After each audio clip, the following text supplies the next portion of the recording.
Hello friends, good evening সকলকে। আজকে তোমাদের জন্য একটা নতুন ব্লগ নিয়ে চলে এসেছি। এটা ডেইলি ব্লগ নয়, তবে ব্লগিং করতে আমারও খুব ভালো লাগে, আমার হাজব্যান্ডেরও খুব ভালো লাগে। সেই জন্য দেখো আজকে আমরা বেরিয়ে পড়লাম। আমার দাদা ট্রান্সফার হয়ে গেছে মেদিনীপুরে, তো সেই সূত্রে ওকে অফ দেওয়ার জন্য আমরা একটা পার্টির অ্যারেঞ্জমেন্ট করেছিলাম। আমাদের এখানে বনলতা বলে একটা জায়গা আছে, ওইখানে বেরিয়ে পড়েছিলাম ছোট্ট করে একটা পার্টি দেওয়ার জন্য সকলে। দেখো আমরা বেরিয়ে রাস্তায় একটা জায়গায় ওয়েট করছিলাম, হল্ট করেছিলাম। দাদা ভাই ওরা আসেনি, সেজন্য আমরা এখানে দাঁড়িয়েছিলাম। বেটু তো খুব এনজয় করছিল সবার সাথে। ও তো গাড়িতে উঠলেই খুব মজা পায়, ওর খুব ভালো লাগে। ও সবসময় বলতেই থাকে বড় গাড়িতে ভেবে যাব, বড় গাড়িতে ভেবে যাব। তো আমরা দেখো এখানে দাদা ভাইয়ের জন্য ওয়েট করছিলাম, এখানে দাঁড়িয়ে আছে। এই যে এসে গেছে দাদা ভাই। এরপর আমরা এখান থেকে বেরিয়ে পড়লাম আমরা বনলতার উদ্দেশ্যে। ওখানে যাব, একটু ছোট্ট করে খাওয়া দাওয়া করব, একটু নিজেদের মধ্যে এনজয় করব, একটু গল্প, একটু হাসি ঠাট্টা, সমস্ত কিছু মিলিয়েই আমরা 3 ভাই বোন, আমার হাজব্যান্ড, দিদির হাজব্যান্ড, বৌদি, আমাদের ছেলেমেয়েরা সবাই আছে, সাথে আমার একটা ভাই আছে। সবাই মিলে বেরিয়ে পড়লাম ছোট্ট একটা আউটিংয়ে। তো তোমরা দেখতে থাকো।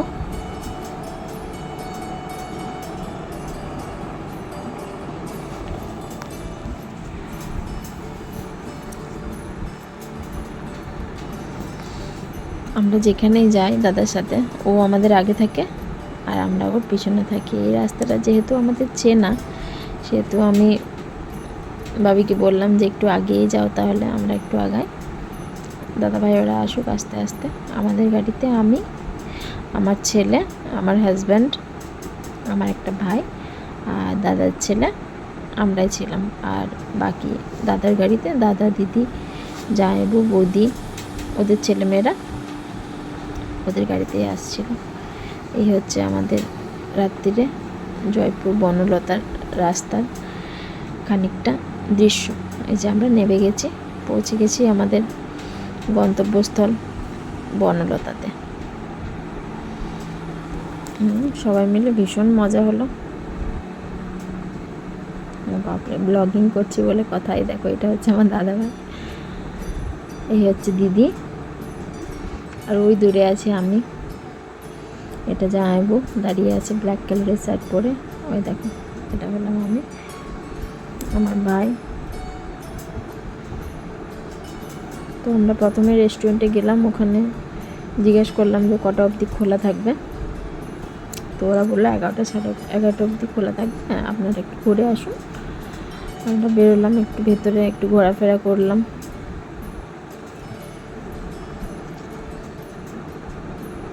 এখানে বনলতা বলে যে জায়গাটা আছে, তোমরা যারা এসছো তারা জানো, যারা আসোনি তারা একবার এসে ঘুরে যেও। ভীষণ সুন্দর একটা জায়গা, শুধুমাত্র ঘোরার জন্য নয়, ওখানে স্টে করার জন্য প্রচুর কটেজ আছে। দারুণ একটা সুন্দর এনজয়মেন্ট, পিসফুল জায়গা। মানে তোমার গেলে মনে হবে যে এখান থেকে আর ফিরে আসবো না। টাইম স্পেন্ড করার জন্য খুব সুন্দর একটা প্লেস।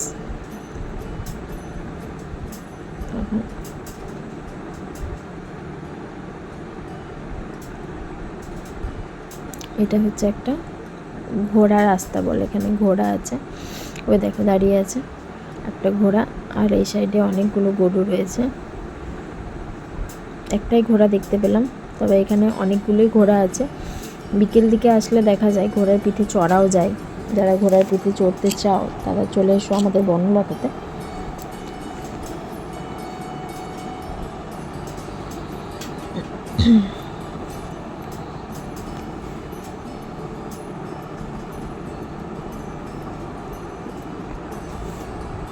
তো এরকমভাবে ফ্যামিলি আউটিংয়ে সচরাচর বেরোনো হয় না, সবার টাইম হয়ে ওঠে না, সবাই খুব ব্যস্ত।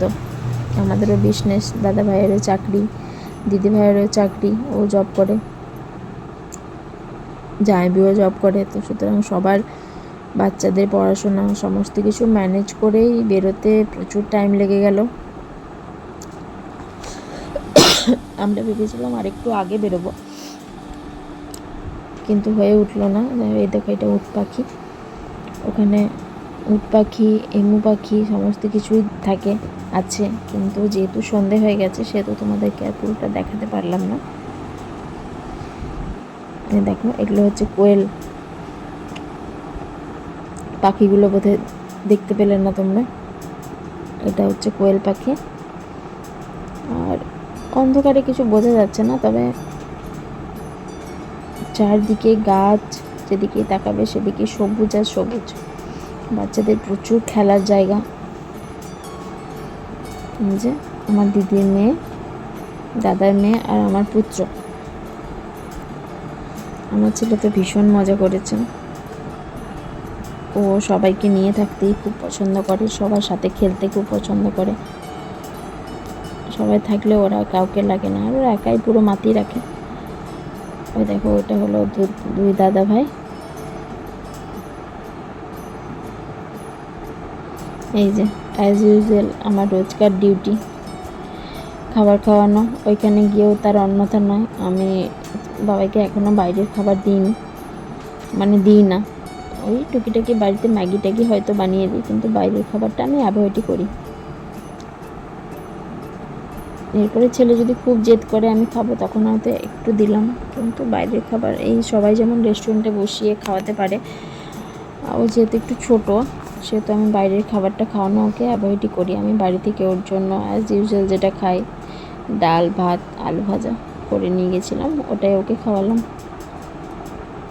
আর আমার ছেলে সোনা মুখ করে খেয়েও নিল গুড বয়ের মতো। ওখানে গেলে ওর ওইটি খেলনা, ও টেবিলের ওপর বসবে, ওখানে যে কাটলারিগুলো আছে, স্পুনগুলো আছে, সেগুলো নিয়ে ও খেলতে থাকে। দেখো, চলে এসছে আমাদের স্টার্টার, চিকেন ললিপপ।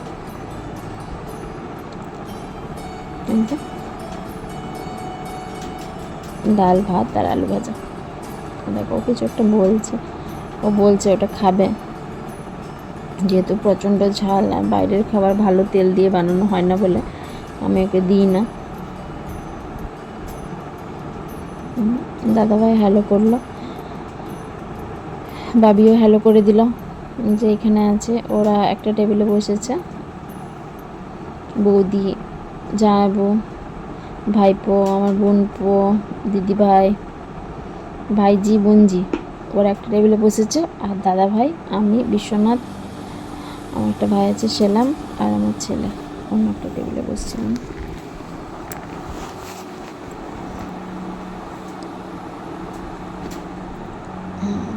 আমার ছেলেকে খাওয়ানো শেষ, কমপ্লিট। এসে গেছে আমাদের ডিনার। আমরা নিয়েছিলাম কুলচা, অনেকগুলো আইটেমই ছিল। কুলচা ছিল, আলু পরোটা ছিল, আর চিকেন রেজালা ছিল, আর ছিল ওদের ফ্রাইড রাইস, চিলি চিকেন কিছু নিয়েছিল। ওরা কি নিয়েছিল আমি ঠিক জানি না। আর এই যে আমার ছেলে বনলতায় গিয়ে বেচারা শসা পেঁয়াজ খেয়ে ওর কেটে গেল। ও শুধু শসা আর পেঁয়াজ খেলো, আর অল্প একটু চিকেন খেয়েছে। ফাস্টফুড আগে আমরা খেতে খুব পছন্দ করতাম, কিন্তু এই কিছুদিন হলো ফাস্টফুডে অতটাও আর